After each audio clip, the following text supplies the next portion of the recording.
जय श्री बालाजी। दोस्तों, जैसा कि मैंने पहले भी बताया था, 30 अक्टूबर की शाम को राहुदेव मेष राशि छोड़कर मीन राशि में प्रवेश करेंगे और ये राहु का गोचर एक राशि में 18 महीने रहता है।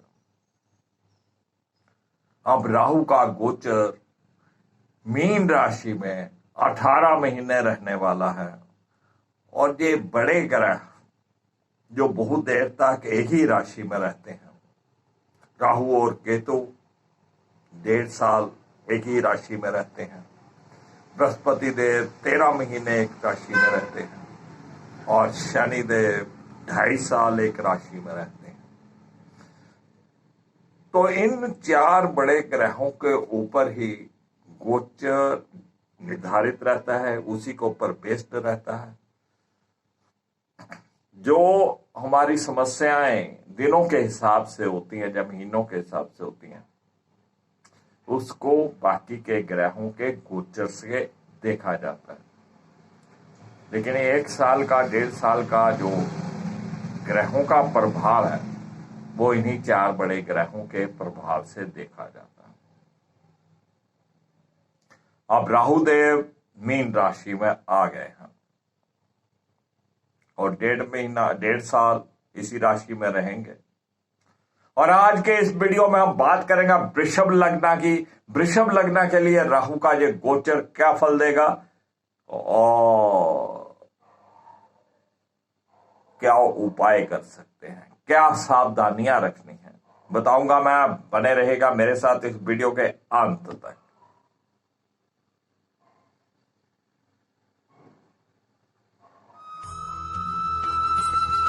मार्केट विशिष्ट आप सबका स्वागत करता हूं। बात करने वाले हैं राहु के गोचर की, जो मीन राशि में होने जा रहा है।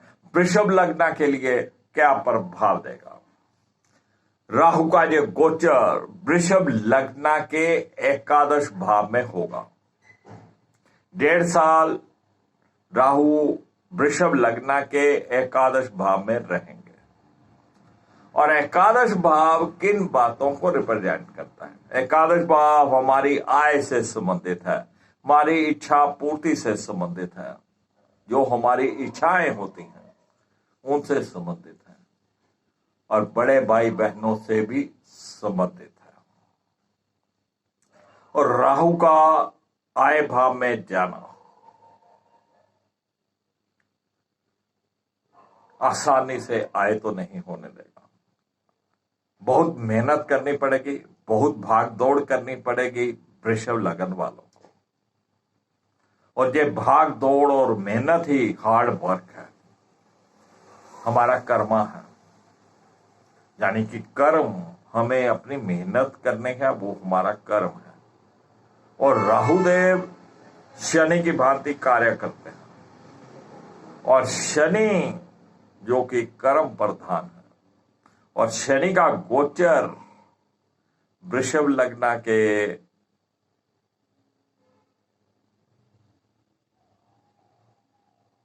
दसम भाव में, अपनी ही राशि का। तो शनि अगर शुभ है तो राहुदेव भी शुभ रहेंगे। लेकिन शर्त एक है कि आप अपने कर्मा करिए, अपनी मेहनत करिए, हार्ड वर्क करिए। अक्सर कहा जाता है राहु जब देने पे आते हैं तो छप्पड़ फाड़ कर देते हैं, और आय भाव में आए हुए हैं। और आय भाव में आकर अगर छप्पड़ फाड़ कर दे तो उसके लिए मेहनत तो करनी पड़ेगी। छप्पड़ फाड़ कर वो हर किसी को नहीं देते, और छप्पड़ फाड़ के ले भी लेते हैं। राहु का एकादश भाव में होना आपको आय के साधनों के लिए बहुत भाग दौड़ करवाएगा, बहुत हार्ड वर्क मेहनत करवाएगा। बहुत बार देखा गया है कि एकादश भाव का ये राहु शॉर्टकट तरीके से 2 नंबर के कार्यों से, सट्टा से, जुआ से, आमदनी के जरिए बनाता है। लेकिन ये सट्टा जुआ हर किसी का नहीं हुआ। लेकिन बात वही है कि छप्पड़ फाड़ के हर किसी को नहीं देता।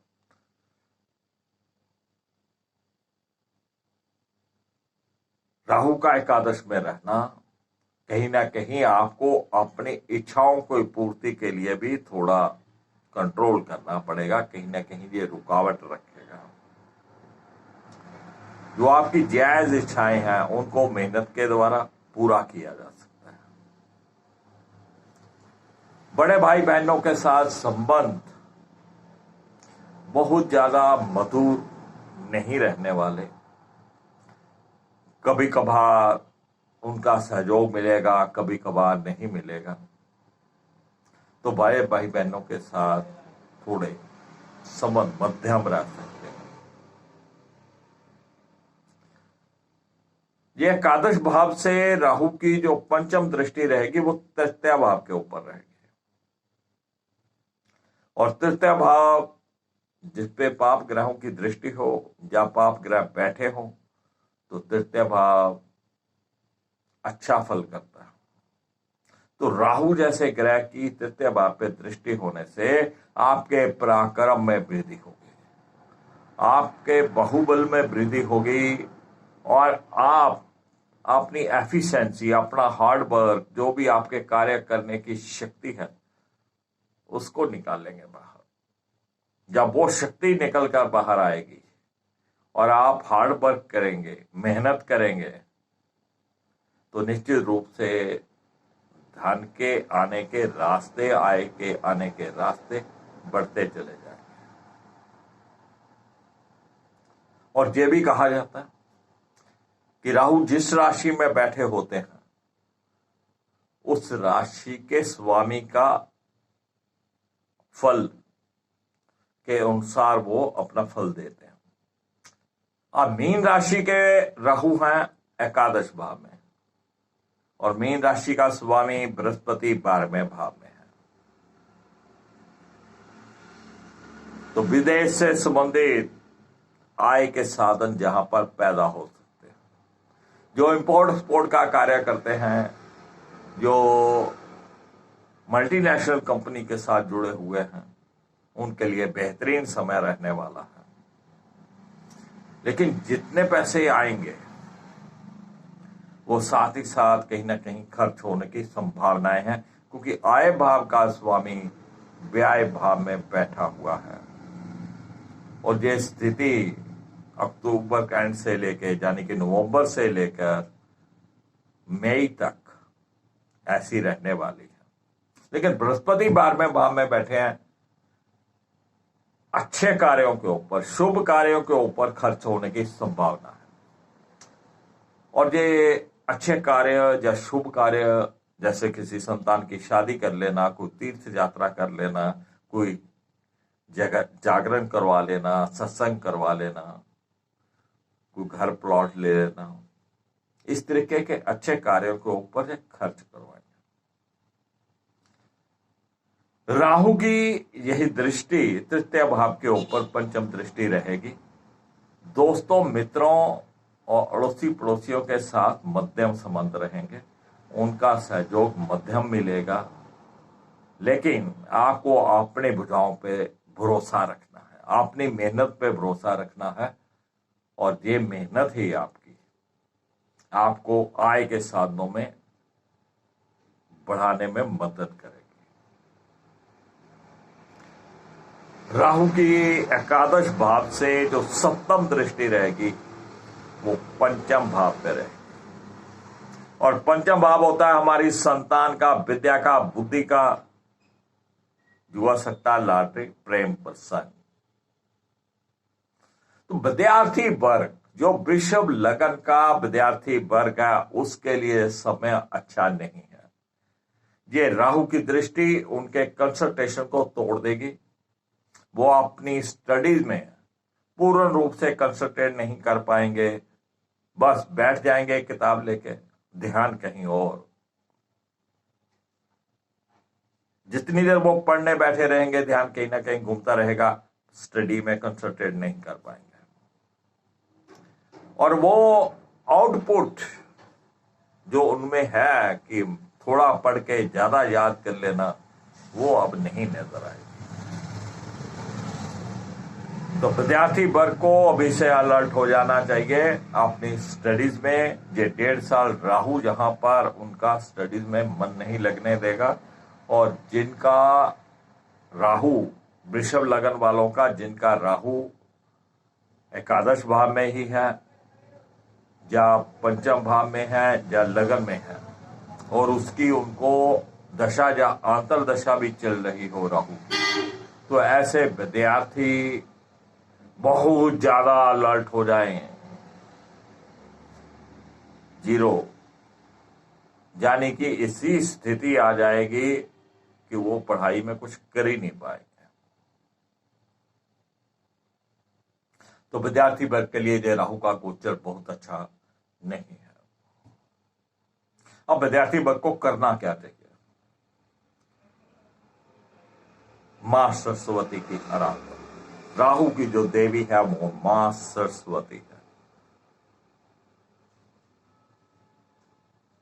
घुमेर रतन ले लीजिएगा, उसके ऊपर मां सरस्वती के मंत्रों का उच्चारण करिए, मां सरस्वती का चालीसा पढ़िए, उसके मंत्र उच्चारण करिए, और उस घुमेर को मां सरस्वती के चरणों में अर्पित कर दे, साथ में सफेद फूल, सफेद मिठाई। और जब भी पढ़ने बैठे मां सरस्वती के चालीसा या मां सरस्वती के किसी मंत्र का उच्चारण करते रहे। अब राहु की ये सप्तम दृष्टि जो पंचम भाव के ऊपर है, कहीं ना कहीं संतान से कष्ट की भी संभावनाएं हैं। जो महिलाएं प्रेग्नेंट हैं उनको थोड़ा अलर्ट रहना चाहिए।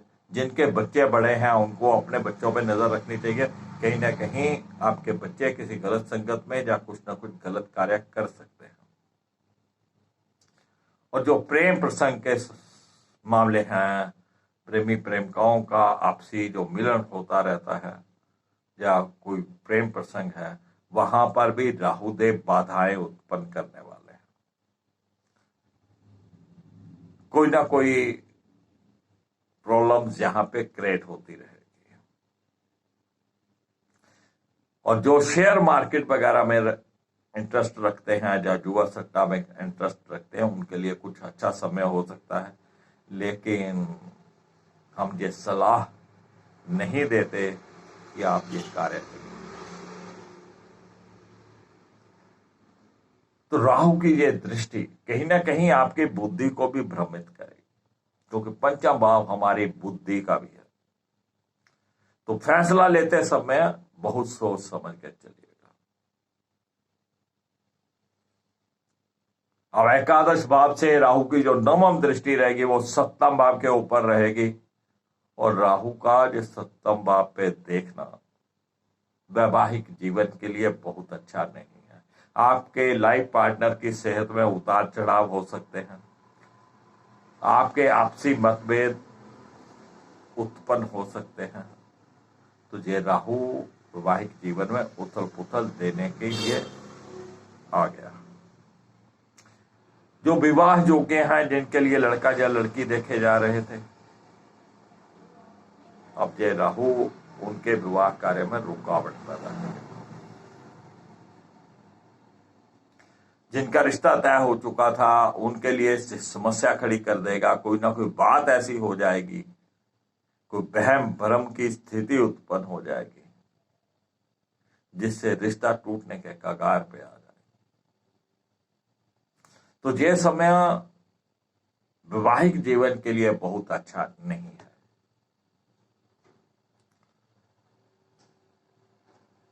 लाइफ पार्टनर की सेहत का ध्यान रखना बहुत जरूरी है। राहु की ये दृष्टि जो पार्टनरशिप में कार्य करते हैं उनको भी अपने पार्टनर के ऊपर, जो बिजनेस पार्टनर हैं, उसके साथ तालमेल बनाने में थोड़ी मुश्किलें पैदा करेगी।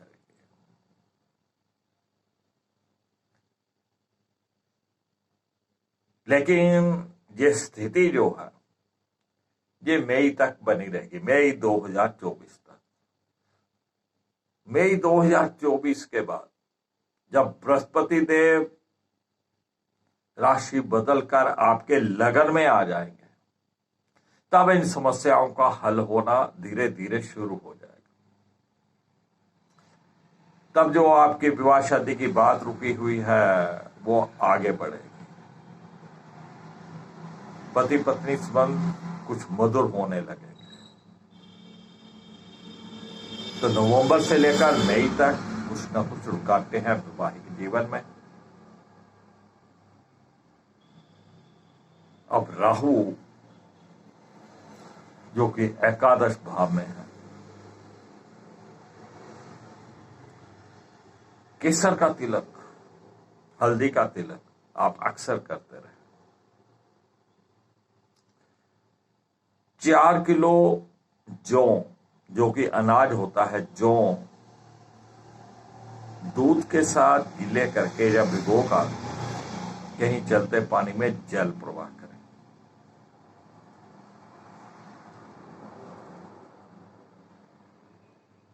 अगर राहु की दृष्टि 7वां भाव के ऊपर वैवाहिक जीवन में उथल पुथल मचा रही है,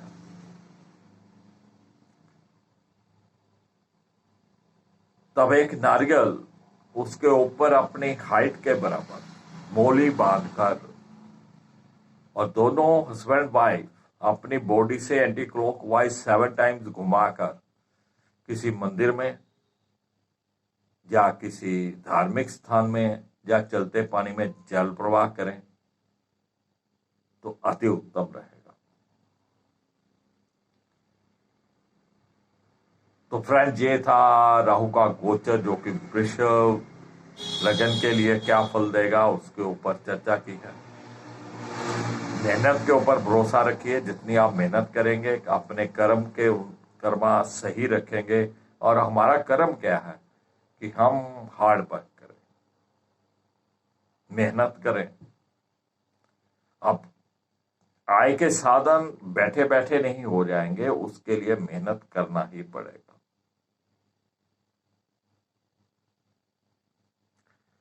जय श्री बालाजी।